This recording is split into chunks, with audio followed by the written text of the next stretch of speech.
O ikaw, Sir, bakit ang tanda mo na hindi ka pa nagkakatrabaho, wala ka pa experience, bulbuling ka na oh? nakulong po kasi ako ng 10 years. Ba't ka nakulong? Masamang tao ka ba? Hindi po ako masamang tao. Pero yung huli po kasing nag-interview sa akin, na-comatose, binugbog ko po.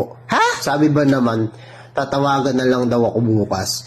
Alam ko na yung mga ganun, di ba, sir? Kayo ba, sasabihin niyo ba sa akin yan, tatawagan ako bukas? Hindi, wala kaming telepono. Ay, ganun. Oo, tanggap ka na. Una pa lang kita nakita eh. Hindi niyo pa nga ako natatanong, sir, eh. Hindi, wala nang tanungan to. Ba't may Sir, tanong-tanong kala ka? ko mag-interview pa. Wala na, overqualified ka nga eh. O, ganun ba? Oo, asikasuhin mo na yung mga requirements Sige. mo ha. Balik ka dito, Sige, pasa sir. mo sa akin ha. Requirements ako?